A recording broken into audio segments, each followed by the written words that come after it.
responda o que tem em comum entre um homem que chama uma mulher para sair ou vice-versa, um pai ou uma mãe educando os filhos, a pregação de um pastor ou o sermão de um padre e a conversa entre um vendedor e seu cliente.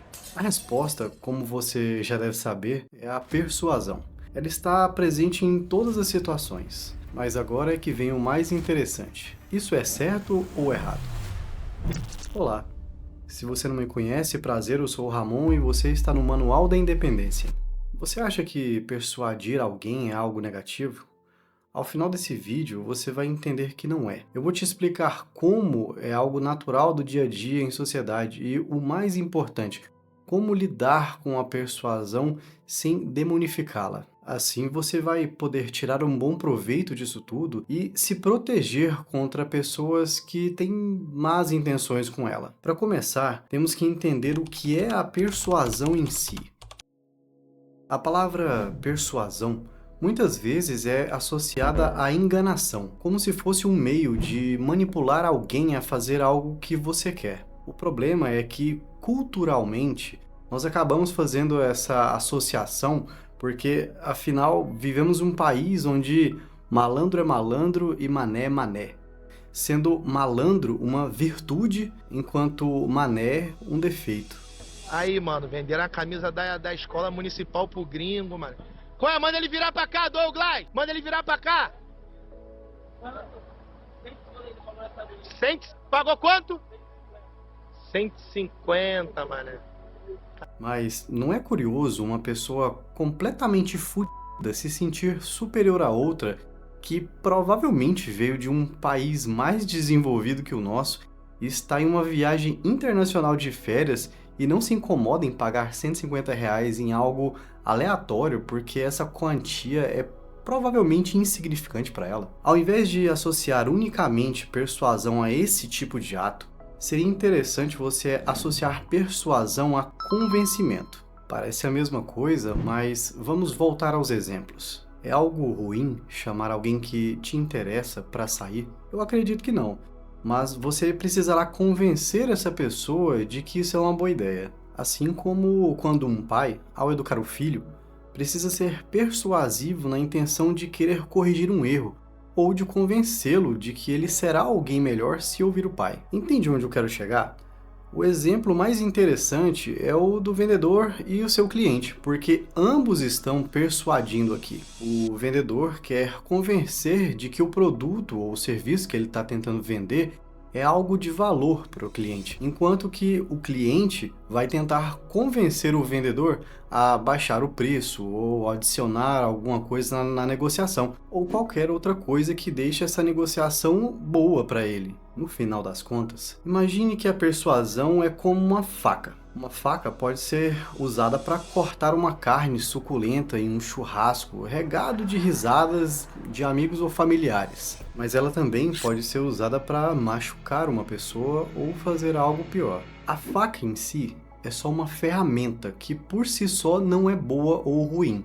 Assim como a persuasão. Não é porque você está sendo persuasivo com alguém que isso vai te classificar como uma pessoa má. A não ser, é claro, que você esteja querendo fazer alguma maldade.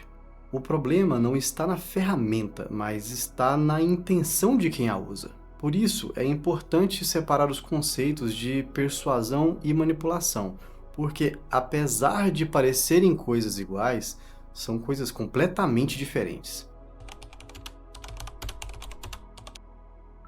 Olha, se você tiver um filho, você pode ser o melhor pai do mundo, você pode ser a melhor mãe do mundo. Você pode ser uma pessoa super amorosa que cria o seu filho em um lar cheio de amor e alegria.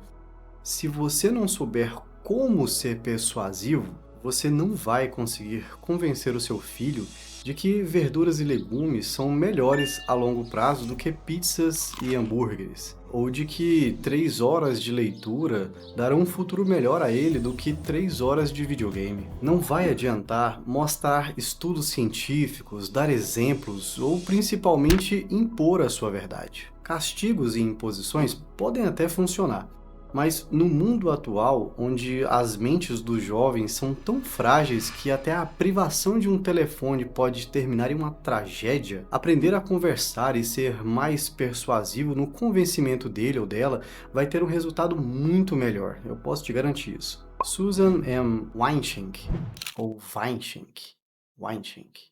Enfim, ela diz em seu livro Como Convencer Pessoas a Fazer o que Você Quer, que se você entende o que motiva as pessoas, pode mudar as suas próprias atitudes, o que você oferece a elas, a forma como você oferece, a maneira de como pedir as coisas. Ela é uma defensora do uso da persuasão de uma forma ética e correta. A autora, especialista em psicologia comportamental, usa sua experiência para revelar as motivações subconscientes que influenciam as decisões das pessoas, baseando-se em pesquisas científicas da psicologia, neurociência e economia comportamental. Ela mostra como as pessoas são motivadas por necessidades emocionais e sociais, como segurança, status, pertencimento e curiosidade. Por isso, ela afirma que entender essas motivações é crucial para persuadir. No total, são 140 estratégias que ela apresenta.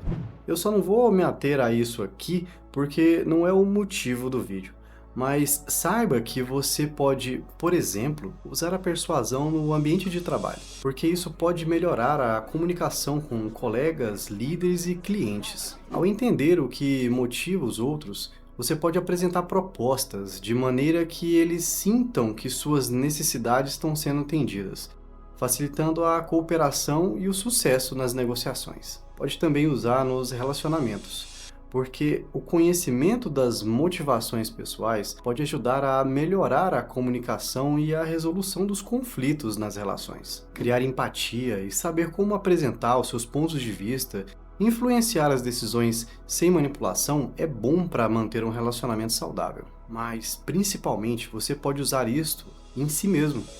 Porque entender como nós mesmos somos persuadidos ajuda a tomar decisões mais conscientes e a reconhecer essas influências externas, tornando você menos suscetível à manipulação, entende? É interessante ver que ela argumenta que não é possível convencer uma pessoa a fazer algo a não ser que, em algum nível, essa pessoa também tenha o desejo de fazer isso. Se você parar para refletir sobre isso, verá que existe uma grande verdade nessa ideia. Lembre-se de que não estamos falando de manipulação aqui, já que a ideia de manipulação é completamente o contrário disso.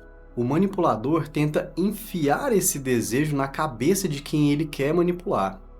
Ele é persuasivo? Sim, mas ao contrário de uma pessoa de bem, ele distorce as coisas para fazer com que alguém faça algo que ele quer e não a pessoa. No livro Rápido e Devagar, Daniel Kahneman nos explica que nosso cérebro é dividido em duas principais partes. O sistema 1, que é rápido e intuitivo, que é a nossa parte inconsciente, e o sistema 2, que é lento e deliberado. Esse é a nossa parte consciente. Grande parte da nossa vida é regida pela parte subconsciente, ao contrário do que qualquer pessoa comum pode imaginar. Afinal, sempre gostamos de pensar que estamos no controle das coisas, que nossas decisões são puramente nossas, mas na realidade o que acontece não é isso. A maior parte das decisões e reações que temos no dia a dia é de certa forma automatizada pela parte subconsciente do nosso cérebro, parte essa que se forma desde antes do nosso nascimento, pelas experiências que nosso pai e principalmente que nossa mãe teve durante a gestação. Ele baseia sua análise em décadas de pesquisas sobre psicologia cognitiva e economia comportamental, mostrando como nossas decisões podem ser tanto eficientes quanto falhas, dependendo de qual sistema está no controle. Em resumo, Daniel Kahneman oferece uma profunda reflexão sobre a natureza das decisões humanas, demonstrando que nossos julgamentos muitas vezes estão sujeitos a erros previsíveis. Com a compreensão de como os sistemas de pensamento funcionam, podemos nos tornar mais conscientes e intencionais, levando a decisões mais racionais e melhores resultados na sua vida pessoal e profissional. Esse é um livro bem extenso e repleto de estudos científicos que obviamente não caberiam nesse vídeo. Mas entenda a ideia central. A maior parte da vida das pessoas é regida de forma automatizada pela parte subconsciente dos seus cérebros. E é aqui que a ferramenta desse vídeo pode ser usada. É justamente no subconsciente que a persuasão é explorada. Eu vou deixar o link desse livro aqui na descrição, caso você tenha interesse em ler depois. E antes de entrar na parte 3, eu quero te dizer que eu faço reflexões como essa toda semana. O meu objetivo principal aqui é gerar valor para a sua vida. Por isso, se inscreva no canal, porque temos muita reflexão ainda por aqui. A minha ideia é que você use essas reflexões para melhorar a sua vida e, como consequência, melhore a vida daqueles com quem você se importa. Quando você entende essa forma de funcionamento do cérebro humano, coisas simples como pertencimento ao mesmo grupo, algumas afinidades e principalmente a capacidade de ouvir ativamente, ouvir de verdade, ao invés de só esperar a sua vez de falar, se transformam em uma oportunidade de conversas profundas. E com isso, talvez surja a oportunidade de conquistar alguém, de passar adiante um conselho, de fechar um negócio. Enfim, as possibilidades para o bem são tão ilimitadas quanto as outras. É claro que você deve estar interessado em como isso se aplica na prática, né? Bem, existem vários livros sobre esse tipo de assunto e vários dentre estes que estão bem específicos. Da criação de crianças e adolescentes até o fechamento de grandes negócios, vários podem ser os assuntos. Mas vamos tratar nesse vídeo sobre a raiz da persuasão, que se aplica a qualquer assunto. No livro As Armas da Persuasão, de Robert B. Cialdini, é explorada essa capacidade de buscar no subconsciente da pessoa informações que podem te ajudar a conhecê-la melhor e influenciá-la a algo. O bom desse livro, e o motivo pelo qual eu comprei, é que o autor, além de ensinar várias técnicas persuasivas, também ensina defesas contra elas. Afinal, nem só de boas pessoas o mundo é composto, né? Como eu disse, a persuasão nada mais é do que uma ferramenta. Cada um usa com base em suas intenções, positivas ou não. Uma das técnicas que ele ensina é a da reciprocidade. Desde os primórdios do mundo, nós, seres humanos, que vivemos em sociedade, temos mais facilidade ao ceder o pedido de pessoas que já tenham nos ajudado alguma vez. Por isso, antes de pedir algo a alguém, dê algo de valor antes. Isso faz com que o seu pedido seja recebido de forma mais aberta. Outra técnica muito interessante é a do compromisso e coerência. Nosso cérebro busca sempre alinhar de forma coerente nossas atitudes e palavras. Com isso, quando você faz com que alguém afirme alguma coisa repetidas vezes, usando as técnicas corretas, é gerado um compromisso interno no cérebro dessa pessoa de ser coerente com suas próprias palavras, o que aumenta as chances de uma alteração de comportamento ou que ela ceda a algum pedido. Essa, inclusive, é uma das várias ferramentas boas para professores e pais. A aprovação social também é uma excelente técnica. Já reparou como você se importa com as avaliações de um produto de um site? Bem, isso é algo que faz muito sentido, porque se muitas pessoas estão comprando e falando bem, você adquire mais confiança naquilo. Ninguém ou pouquíssimas pessoas gostam de ser a primeira a experimentar algo. É mais confortável confiar em algo que já foi testado e aprovado por outras pessoas. E isso não se aplica apenas a pessoas e suas avaliações em um produto em um site. Alguém com 1 milhão de seguidores em redes sociais tem mais chances de convencer outra pessoa do que alguém com 1.000 seguidores, mesmo que eles falem exatamente a mesma coisa sobre exatamente o mesmo assunto. Essa aprovação social pode ser causada com o uso de outra técnica, que é a autoridade. A autoridade está mais para uma característica que você precisa desenvolver em si mesmo do que uma técnica em si. Pais e mães já possuem autoridade automática sobre seus filhos, mas fora de casa, Se você quiser ser uma pessoa com autoridade em determinado assunto ou produto ou serviço, é preciso se empenhar no desenvolvimento disso. Depois que você lê esse livro,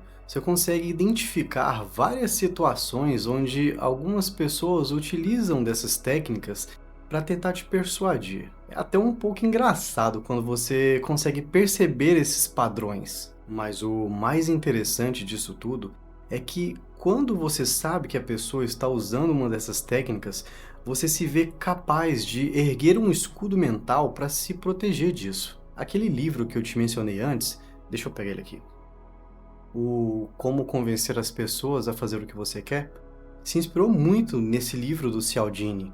O problema é que esse livro aqui é muito difícil de se encontrar, porque a editora Sextante não imprime mais ele. Mas caso você o encontre, eu recomendo fortemente, viu? Esse eu comprei usado pelo Mercado Livre. Eu vou deixar o link dos outros aqui na descrição do vídeo. O domínio da persuasão, nas mãos de uma pessoa sem caráter, pode ser algo que só tende a prejudicar a vida de outras pessoas. Mas se você tem uma base sólida em ética, se você é uma pessoa de bem, não há problema algum em usar essas técnicas de persuasão para se expressar melhor e conseguir fazer com que as pessoas levem mais a sério o que você tem a oferecer. Ela pode ser uma ferramenta que abre portas. Caso você nunca tenha prestado atenção, uma entrevista de emprego nada mais é do que um convite que o entrevistador faz para que você persuada ele. Afinal de contas, garante a vaga de emprego aquele que convence o entrevistador de que ele é a melhor opção dentre as opções disponíveis. Mudando de assunto, você sabia que não é possível sair da zona de conforto? Parece estranho, né? Eu vou deixar um vídeo aqui onde eu explico isso melhor. Clique nele e nos vemos lá.